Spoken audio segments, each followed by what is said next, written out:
4 ତାରିଖ ଫେବୃଆରୀ ମାଘ ମାସର ମଙ୍ଗଳବାର ସପ୍ତମୀ ତିଥି। ଏହି ଦିନ ହନୁମାନଙ୍କୁ ଚଢ଼ାଇ ଦିଅନ୍ତୁ ଏହି ଗୋଟିଏ ଗୁପ୍ତ ଜିନିଷ। ପ୍ରତ୍ୟେକ ମନସ୍କାମନା ଆପଣଙ୍କର ପୂର୍ଣ୍ଣ ହେବ।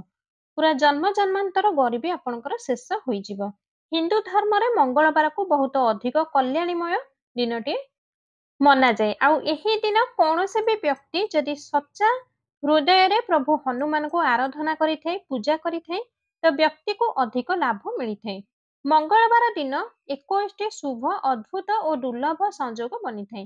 ଏହି ଦିନ ଯଦି ଆପଣ ହନୁମାନ ମହାରାଜଙ୍କୁ ସଚ୍ଚା ହୃଦୟରେ ତାଙ୍କ ମନ୍ଦିରକୁ ଯାଇ ଅଳ୍ପ ଟିକେ ପୂଜା କରିଥାନ୍ତି, ତ ଆମ ଧର୍ମଶାସ୍ତ୍ରରେ ବତାଯାଇଥିବା ଗୁପ୍ତ ଜିନିଷ ଯଦି ଚଢ଼ାଇ ଦେବେ, ତ ଆପଣଙ୍କର ମନସ୍କାମନା ଓ ଜନ୍ମ ଜନ୍ମାନ୍ତର ଗରିବୀ ଦୂର ହୋଇଥାଏ। ଯେତେ ପ୍ରକାର ସମସ୍ୟା, ଦୁଃଖ, କଷ୍ଟ ଜଲ୍ଦିରେ ଜଲ୍ଦି ଆପଣଙ୍କର ନଷ୍ଟ ହୋଇଯିବ। ପ୍ରଭୁ ହନୁମାନ ମହାରାଜଙ୍କ ଆଶୀର୍ବାଦରୁ ଆପଣଙ୍କର ଯାହା ବି ମନସ୍କାମନା ଥାଏ ତାହା ଅବଶ୍ୟ ହିଁ ପୂରଣ ହୋଇଯିବ। ଆମ ଧର୍ମଶାସ୍ତ୍ରରେ ମାନ୍ୟତା ଅଛି କି ମଙ୍ଗଳବାର ଦିନ ହନୁମାନ ବହୁତ ହିଁ ପ୍ରସନ୍ନ ମୁଦ୍ରାରେ ଥାନ୍ତି। ଆଉ ଏହି ଦିନ କରାଯାଉଥିବା ପୂଜା ସହିତ ସାଧନା କ୍ରିୟା ସହ ସାକ୍ଷାତ ଆମକୁ ପ୍ରଭୁ ହନୁମାନଙ୍କର ଆଶୀର୍ବାଦ ଓ ବରଦାନ ପ୍ରାପ୍ତ ହୋଇଥାଏ।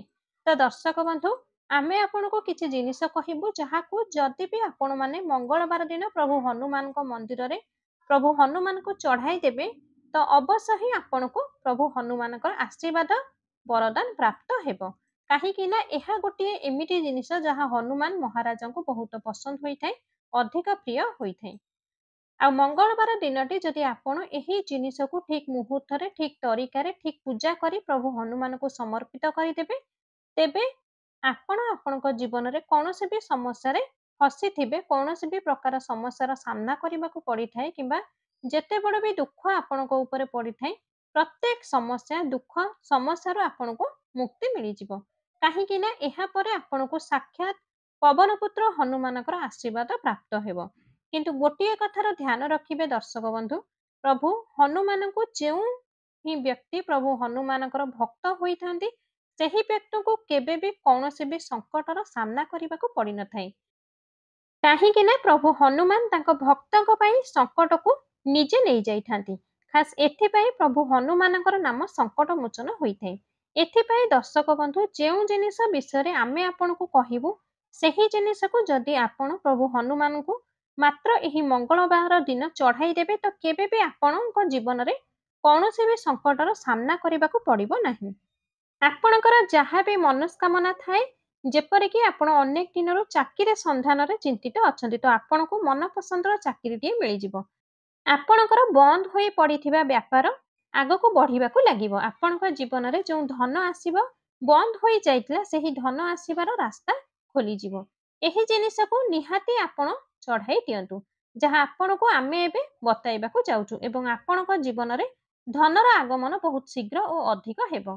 କୋର୍ଟ କଚେରୀ ମାମଲା ଆପଣଙ୍କର ଜିତ୍ ହାସଲ କରିବେ ଏବଂ ଆପଣ ଆପଣଙ୍କ ଜୀବନରେ ବହୁତ ହିଁ ଉନ୍ନତି କରିବେ, ବହୁତ ହିଁ ଆଗକୁ ଯିବେ।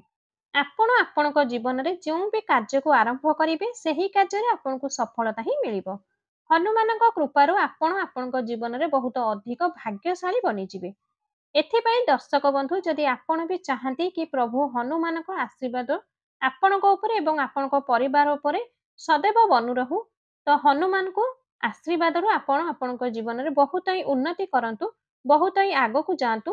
ଯେଉଁ କାର୍ଯ୍ୟରେ ଆପଣ ହାତ ଲଗାଇବେ, ସେହି କାର୍ଯ୍ୟରେ ଆପଣ ସକ୍ସେସ୍ ପାଇଯିବେ। ତ ପୁରା ସଚ୍ଚା ଶ୍ରଦ୍ଧା ଓ ପୁରା ବିଶ୍ୱାସର ସହିତ ପ୍ରଥମେ ଆପଣ ଏହି ଭିଡ଼ିଓଟିକୁ ଗୋଟେ ଲାଇକ୍ କରିଦିଅନ୍ତୁ। ଏହି ଭିଡ଼ିଓଟିକୁ ଅଧିକରୁ ଅଧିକ ମାତ୍ରାରେ ଆପଣଙ୍କର ସାଙ୍ଗ ସର୍କଲ ମାନଙ୍କ ପାଖକୁ ସେୟାର କରନ୍ତୁ। କମେଣ୍ଟ ବକ୍ସରେ ଜୟ ବଜରଙ୍ଗବଲି, ଜୟ ଶ୍ରୀରାମ ଅବଶ୍ୟ ଲେଖନ୍ତୁ। ଆପଣଙ୍କୁ ମୋର ଅନୁରୋଧ, ଆପଣ ଯଦି ଆମର ଏହି ଚ୍ୟାନେଲରେ ନୂଆ ଅଛନ୍ତି, ତେବେ ଜଲ୍ଦିରୁ ଜଲ୍ଦି ହିଁ ଆମର ଏହି ଚ୍ୟାନେଲକୁ ଜରୁର ସବସ୍କ୍ରାଇବ୍ କରିଦିଅନ୍ତୁ।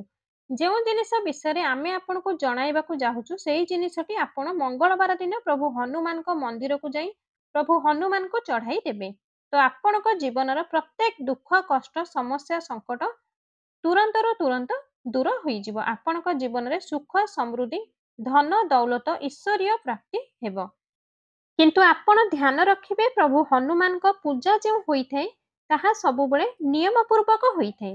ଆଉ ଯଦି ବି ଆପଣ ପ୍ରଭୁ ହନୁମାନଙ୍କ ପୂଜା ନିୟମ ପାଳନ କରି ନଥାନ୍ତି, ତ ଆପଣଙ୍କର ପୂଜା କେବେ ବି ସମ୍ପୂର୍ଣ୍ଣ ହୋଇପାରେ ନାହିଁ। ଏଥିପାଇଁ ଆପଣ ମନ୍ଦିର ଯିବା ବେଳେ ଲାଲ ବସ୍ତ୍ର ଧାରଣ କରିବେ, କାହିଁକି ନା ପ୍ରଭୁ ହନୁମାନଙ୍କୁ ଲାଲ ରଙ୍ଗ ବହୁତ ପସନ୍ଦ ହୋଇଥାଏ। ଆପଣ ଲାଲ ରଙ୍ଗ ବସ୍ତ୍ର ଧାରଣ କରି ହନୁମାନଙ୍କୁ ପୂଜା କରିବେ, ତ ଆପଣଙ୍କର ପୂଜା ଅତ୍ୟନ୍ତ ସମ୍ପୂର୍ଣ୍ଣ ହୋଇଥାଏ ଏବଂ ଆପଣଙ୍କୁ ପ୍ରଭୁ ହନୁମାନଙ୍କର ଅସୀମ କୃପା ବି ପ୍ରାପ୍ତ ହୋଇଥାଏ।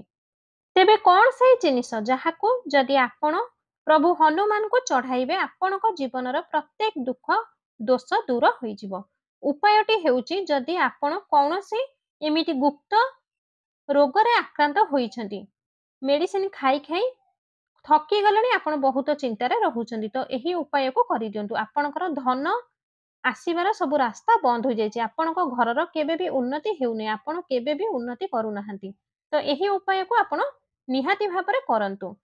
ଆପଣ ମଙ୍ଗଳବାର ଦିନ ଲାଲ ବସ୍ତ୍ର ପିନ୍ଧି ପ୍ରଭୁ ହନୁମାନ ମନ୍ଦିରକୁ ଯାଆନ୍ତୁ ଏବଂ ଗୋଟିଏ ପାନ ବିଡ଼ା ସାଙ୍ଗରେ ନେଇକି ଯିବେ। ସେହି ପାନ ବିଡ଼ାକୁ ଆପଣ ହନୁମାନଙ୍କ ଉପରେ ଚଢାଇବେ ଏବଂ ଚଢାଇ ସାରିବା ପରେ ସେହି ପାନ ବିଡ଼ାକୁ ଆଣି ମନ୍ଦିରରେ ଥିବା ଭିକ୍ଷୁକ ବା କୌଣସି ଦୟାଳୁ ବ୍ୟକ୍ତିଙ୍କୁ ସେହି ପାନ ବିଡ଼ାକୁ ଦାନ କରିଦିଅନ୍ତୁ। हे प्रभु बजरंगबली, ଯିଏ ବି ଏହି ଭିଡିଓକୁ ଲାଇକ୍ କରିବେ, ଆମର ଏହି ଚ୍ୟାନେଲକୁ ସବସ୍କ୍ରାଇବ କରିବେ, ତାଙ୍କ ଜୀବନରେ କେବେ ବି ଦୁଃଖ କଷ୍ଟ ଆସିବାକୁ ଦେବେ ନାହିଁ। ମନାଯାଏ କି ଯେଉଁ ବ୍ୟକ୍ତି ବ୍ରତ ରଖିଥାନ୍ତି ମଙ୍ଗଳବାର ଦିନ ସ୍ୱାତ୍ବିକ ଭୋଜନ କରନ୍ତୁ, ଗୁଡ଼ ଓ ଗହମର ଭୋଜନ କରିବା ଉଚିତ। ଏହି ଦିନ ଲୁଣ ଖାଇବେ ନାହିଁ, ଆପଣମାନେ ମିଠା ଖାଇପାରିବେ, ଫଳ ଓ କ୍ଷୀର ଆଦି ସେବନ କରିପାରିବେ। ମଙ୍ଗଳବାର ଦିନ ଆପଣ ଭୁଲରେ ବି ଜ୍ୟୋତିଷ ଶାସ୍ତ୍ର ଅନୁସାରେ ଆପଣ ଧାରୁଆ ଜିନିଷ ମଙ୍ଗଳବାର ଦିନ କିଣାବିକା କରନ୍ତୁ ନାହିଁ। ମଙ୍ଗଳବାର ଦିନ କଇଁଚି, ଛୁରୀ ଆଦି କିଣିବା ବହୁତ ଦୋଷ ଲାଗିଥାଏ। ମଙ୍ଗଳବାର ଦିନ ଦୈନିକ ଜ୍ୟୋତିଷ ଶାସ୍ତ୍ରରେ ମାନ୍ୟତା ଅଛି କି ବୃଷ ଓ ମେଷ ରାଶି ବ୍ୟକ୍ତି କଳା ଧାଗା ଧାରଣ କରିବା ଅନିବାର୍ଯ୍ୟ ଅଟେ। ଏହା କରିବା ଦ୍ୱାରା ବଜରଙ୍ଗବଲି ରୁଷ୍ଟ ହୋଇଥାନ୍ତି, ଆପଣଙ୍କ ଜୀବନରେ ବାଧା ଆସିବା ଆରମ୍ଭ ହୋଇଯାଇଥାଏ। 4 ଫେବୃଆରୀ ମାଘ ମାସର ପ୍ରଥମ ମଙ୍ଗଳବାର ସପ୍ତମୀ ତିଥି ଦିନ 2ଟି ଲବଙ୍ଗ ବାଲା ଉପାୟକୁ ନିହାତି କରନ୍ତୁ। ଆଉ ଉପାୟଟି ହେଉଛି, 2ଟି ଲବଙ୍ଗ ନେବେ, ଆପଣ 4 ଫେବୃଆରୀ ମଙ୍ଗଳବାର ଦିନ ରାତିରେ ଶୋଇବା ପୂର୍ବରୁ ଚୁପଚାପ ଆପଣଙ୍କ ଘରର ଏହି ଜାଗାରେ ଲଗାଇ ଦିଅନ୍ତୁ। 7 ପିଢ଼ି ପର୍ଯ୍ୟନ୍ତ ଧନର ବର୍ଷା ହେବ। ଯଦି ଧନକୁ ନେଇ ଆପଣ ସବୁବେଳେ ଚିନ୍ତିତ ରହୁଛନ୍ତି କିମ୍ବା ପଇସା ଆସିବା ଆପଣଙ୍କ ଘରକୁ ବନ୍ଦ ହୋଇଯାଇଛି, ଆପଣଙ୍କ ଜୀବନରେ ବହୁତ ଅଧିକ ପଇସାର ଅଭାବ ରହୁଛି, ପଇସା ଆପଣଙ୍କର ବଢୁନାହିଁ କିମ୍ବା ଆପଣଙ୍କ ଘରେ ବେମାରୀ ବହୁତ ଆସିଥାଏ, ତ ମଙ୍ଗଳବାର ଦିନଟି ବହୁତ ଉତ୍ତମ ଦିନଟିଏ। ଏହି ଦିନ ଆପଣ ଗୋଟିଏ ଦୀପଟିଏ ନିଅନ୍ତୁ, ଆପଣ ମାଟିର ଦୀପ ନେଇପାରିବେ, ନାହିଁ ତ ଆପଣ ଅଟାର ଦୀପଟିଏ ତିଆରି କରିପାରିବେ। ଯୋଉ ବି ଦୀପ ନେବେ ସେହି ଦୀପରେ ଆପଣ ଘିଅ ଭରିଦେବେ ଏବଂ ଗୋଲ ବତ୍ତି ସେହି ଦୀପରେ ଲଗାଇବେ, କିନ୍ତୁ ଭୁଲରେ ବି ଲମ୍ବା ବତୀ ଲଗାଇବେ ନାହିଁ।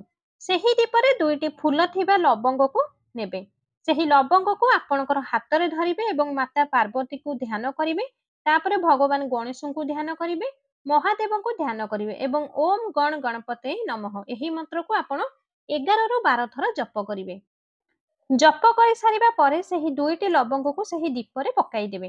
ସେହି ଦୀପକୁ ଆପଣ ମଙ୍ଗଳବାର ଦିନ ଆପଣଙ୍କର ପୂଜା ଘର ମନ୍ଦିରରେ ସନ୍ଧ୍ୟା ସମୟରେ ଲଗାଇଦେବେ।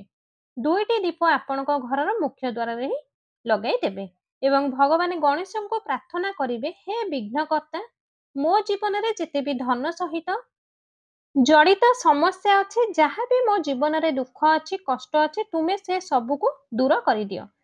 ତୁମ କୃପା ମୋ ଉପରେ ଓ ମୋ ପୁରା ପରିବାର ଉପରେ ସବୁବେଳ ପାଇଁ ବନାଇ ରଖ। ବାସ୍ ଏହିପରି ଆପଣ ପ୍ରାର୍ଥନା କରିବେ। ଆପଣମାନେ ପ୍ରତ୍ୟେକ ଦିନ ଆପଣଙ୍କର ମୁଖ୍ୟ ଦ୍ୱାରରେ ସନ୍ଧ୍ୟା ସମୟରେ 2ଟି ଦୀପ ନିହାତି ଜଳାନ୍ତୁ, କାରଣ ଆପଣଙ୍କର ମୁଖ୍ୟ ଦ୍ୱାରର ସବୁବେଳେ ମାତା ଲକ୍ଷ୍ମୀଙ୍କର ନଜର ପଡ଼ିଥାଏ। ଆଉ ଯେଉଁ ବ୍ୟକ୍ତିଙ୍କ ଘରର ମୁଖ୍ୟ ଦ୍ୱାରରେ ଦୀପ ଜଳା ଯାଇଥାଏ, ସବୁବେଳେ ସେହି ଘରେ ମାତା ଲକ୍ଷ୍ମୀ ପ୍ରବେଶ କରିଥାନ୍ତି। ଏମିତି ଘରକୁ ମହାଲକ୍ଷ୍ମୀ ସବୁବେଳେ ଆସିଥାନ୍ତି।